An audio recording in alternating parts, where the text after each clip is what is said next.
அனைவருக்கும் வணக்கம். மேசராசிக்காரர்களுக்கு பணமழையில் நனையக்கூடிய அதிர்ஷ்ட யோக வாய்ப்பு சனி வக்ர பயிற்சி காரணமாக கிடைக்க இருக்கிறது. முழுமையாக லாபஸ்தானத்திற்குரிய பலனை வக்ர நிவர்த்தி அடைந்து டிசம்பர் மாதம் 20ஆம் தேதிக்கு பிறகு முழுமையான அதிர்ஷ்ட யோக பலன்கள் அடுத்த 2.5 ஆண்டுகள் கிடைக்கிறது என்பதை சனி பகவான் உறுதிப்படுத்துகிறார். தற்போது லாபஸ்தானத்தில் சஞ்சரிக்கக்கூடிய சனி பகவான் வக்ரகதியில் திரும்பினாலும் கர்மஸ்தானம், தொழில் ஸ்தானம், ஜீவஸ்தானத்தை நோக்கி பயணிக்கிறார். மீண்டும் ஜீவனஸ்தானத்தில் அமர்ந்தாலும் அவர் பாக்கியஸ்தானத்தை நோக்கி பயணிப்பாருங்க. எனவே நல்ல முன்னேற்றமும் வளர்ச்சியும் கிடைக்கக்கூடிய அற்புதமான வாய்ப்பு மேசராசிக்காரர்களுக்கு கிடைக்கிறது என்பதை மிக தெளிவாக எடுத்து காட்டுகிறார். ஏனென்றால் சனி பகவான் 11, 10, 9 ஆகிய இடங்களில் சஞ்சரிக்க போகிறார். இந்த 3 இடத்திற்குரிய பலன்களை கொடுக்க போகிறாருங்க.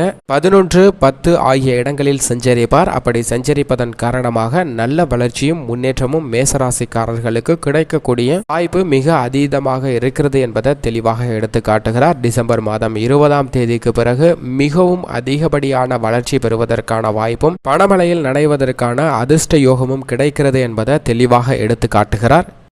பொதுவாக சனி பகவானை பொறுத்த வரைக்கும் நியாயஸ்தராகவும் நீதி தவறாத ஒரு நடுநிலை கிரகமாகவும் செயல்படக்கூடியவர் தான் சனி பகவான். நீண்ட நாட்கள் ஒரு ராசியில் சஞ்சரிப்பதன் மூலம் மனித வாழ்வில் மிகப்பெரிய தாக்கத்தையும் மாற்றத்தையும் ஏற்படுத்தக்கூடிய சக்தி வாய்ந்த முதன்மை கிரகமாகவும் பார்க்கப்படுகிறார். எனவேதான் சனி பகவான் கொடுப்பதாக இருந்தாலும் சரி, ஒருவருடைய வாழ்வை கெடுப்பதாக இருந்தாலும் சரி, அதை சிறப்பாக செய்யக்கூடிய தன்னிகரற்ற கிரகமாக செயல்படுபவர் அவர் மட்டும்தான். எனவேதான் சனி பெயர்ச்சி, சனி வக்ர பெயர்ச்சி, அதிசார சனி பெயர்ச்சி போன்ற நிகழ்வுகள் மிக உன்னிப்பாக பார்க்க வேண்டிய ஒரு தருணமாக இருக்கிறது. என்றால் மனித வாழ்வை அப்படியே தலைகீழாக புரட்டி போடக்கூடிய அளவிற்கு சக்தி வாய்ந்த கிரகமாக இருப்பவர் தான் இந்த சனி பகவான். அவர் 27/6/2023 அன்று கும்பராசியில் சஞ்சரித்து கொண்டிருக்கிறார். அன்றைய தினத்துல வக்ர நிலையில் சஞ்சரிக்க போகிறாருங்க. கும்பராசியில் வக்ர நிலையில் பின்னோக்கி மகர ராசியை நோக்கி நகருகிறார். மகர ராசியில் அதிசார சனி பயிற்சியாக ஆகஸ்ட் மாதத்தில் 24ஆம் தேதி அன்று அமருகிறாருங்க. ஆகஸ்ட் மாதத்தில் அதிசார சனி பயிற்சியாக மகர ராசியில் அமரக்கூடிய சனி பகவான் ஆகஸ்டில் இருந்து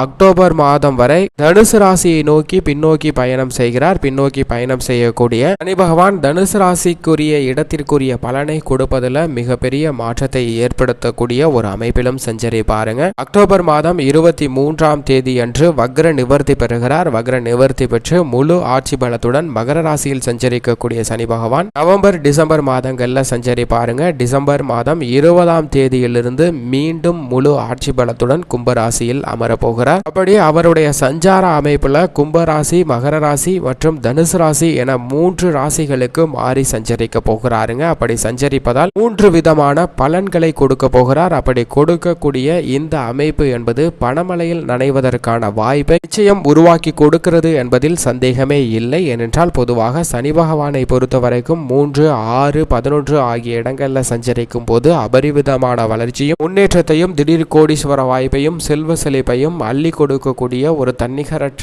செயல்பாடை வெளிப்படுத்துவாருங்க. அதே போன்றுதான் 5, 9, 10 ஆகிய இடங்கள்ல பெரிய அளவிற்கு சிரமத்தை சந்திக்கக்கூடிய ஒரு வாய்ப்பை கொடுக்க மாட்டார். நல்ல பலன்களை கொடுப்பதற்கான வாய்ப்பு சற்று கூடுதலாக இருக்கிறது. ஆனால் அதே சமயம் 7.5 சனியாகவோ, ஜென்ம சனியாகவோ, 7.5 சனியின் நடுப்பகுதியாக இருக்கக்கூடிய ஜென்ம சனியாகவோ அல்லது அஷ்டம சனியாகவோ இருக்கும் போது எதிர்பாராத சில சிரமங்களையும் துன்பங்களையும் சற்று கூடுதலாக அனுபவிப்பதற்கான வாய்ப்பு மிக அதீதமாக ஏற்படுங்க. இதைவிட சற்று குறைவான பாதிப்பு என்பது அர்த்தாஷ்டம சனியாக சனி பகவான் 4ஆம் இடமாகிய சுகஸ்தானத்தில் அமரும் போதும் சில சிரமங்களை சந்திப்பதற்கான வாய்ப்பு இருக்கிறது. ஆனால் அதைவிட மிக முக்கியமாக கவனிக்க வேண்டியது என்னவென்று பார்த்தால் கண்டச்சனி 7ஆம் இடத்துல கண்டச்சனியாக அமர்ந்தார் என்றால் நிச்சயமாக உங்களுடைய வாழ்வையே அப்படியே தலைகீழாக மாற்றக்கூடிய வாற்றலும் வலிமையும் சனி பகவானுக்கு இருக்குங்க. எதிர்பாராத மிகப்பெரிய மாற்றத்தை சந்திப்பதற்கான வாய்ப்பு நிச்சயம் கண்டச்சனி காலகட்டத்தில் இருக்கிறது. ஆனால் ஜென்ம சனி காலகட்டத்தில் பொருளாதார ரீதியாக மிகப்பெரிய அளவில் சிரமத்தை சந்திப்பதற்கான வாய்ப்பு இருக்கிறது. எனவே ஜென்ம சனி காலகட்டமாக இருக்கக்கூடிய மகர ராசியும் கும்பராசியும் சற்று கூடுதல் கவனத்துடன் இருக்க வேண்டும். ஆனால் முழுமையாக கும்பராசிக்காரர்கள் தான்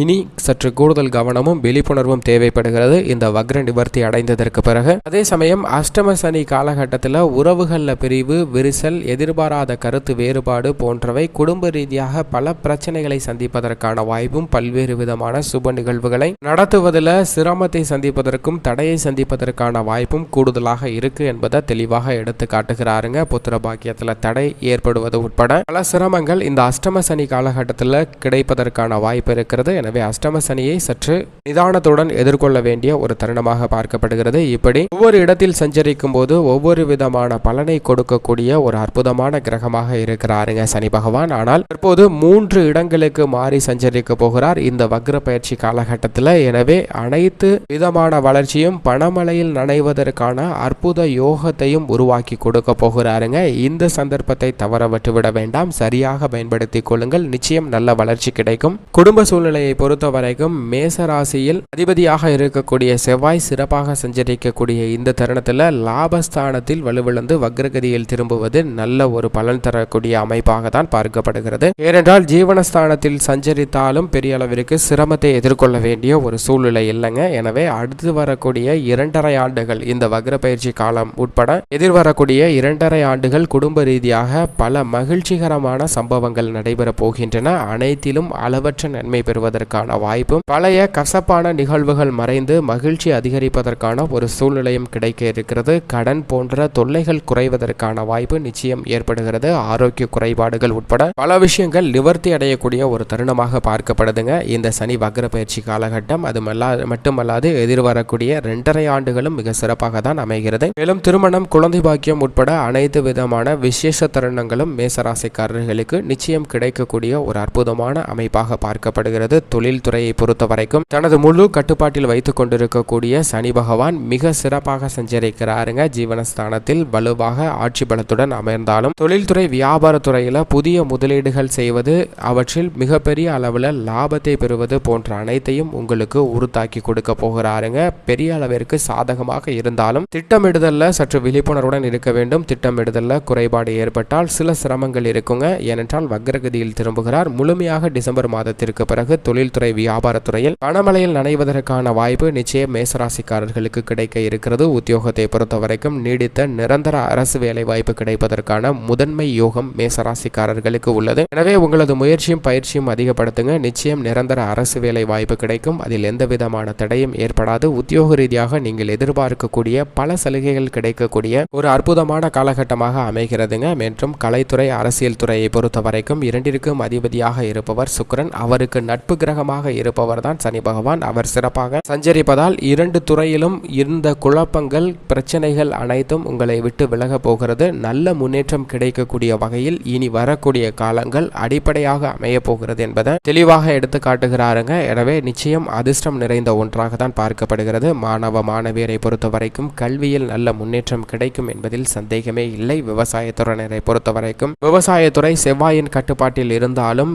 செவ்வாய்க்கு பகை கிரகமாக சனி பகவான் இருந்தாலும் மிக சிறப்பாக சஞ்சரிப்பதால் விவசாயம் சார்ந்த அடிப்படையான தேவைகளுக்கு எந்த விதமான பற்றாக்குறையும் ஏற்படாது. கடினமாக உழைத்தாலும் கூட அபரிவிதமான லாபமும் வளர்ச்சியும் பெற முடியும். சொந்த நிலம் வாங்குதல், பண்ணை நிலம் அமைத்தல் போன்றவையும் சாதகமாக அமைகிறது. பெண்மணிகளை பொறுத்த வரைக்கும் இனி வரக்கூடிய 2.5 ஆண்டுகள் இந்த வக்ர பயிற்சி காலகட்டம் மட்டுமல்ல, 2.5 ஆண்டுகள் மிக வலுவானதாகவும் அதீத நன்மை கிடைக்கக்கூடிய ஒன்றாகவும் பார்க்கப்படுகிறது. குடும்ப ரீதியாகவும் தொழில் ரீதியாகவும் மனதிற்கு மகிழ்ச்சி கிடைக்கக்கூடிய வகையில் நல்ல பல விஷயங்கள் நடைபெறும். மேலும் இந்த தருணத்தை மிக சிறந்த மகிழ்ச்சிகரமான தருணமாக மாற்றிக்கொள்வதற்கு மேசராசிக்காரர்கள் வாரத்தில் சனிக்கிழமை விரதம் இருந்து அருகாமையில் உள்ள சனி பகவான் ஆலயம் சென்று எல் தீபம் ஏற்றி வழிபாடு செய்யுங்கள். நிச்சயம் நல்ல யோக பலன்கள் கிடைக்கும் என்பதில் சந்தேகமே இல்லை.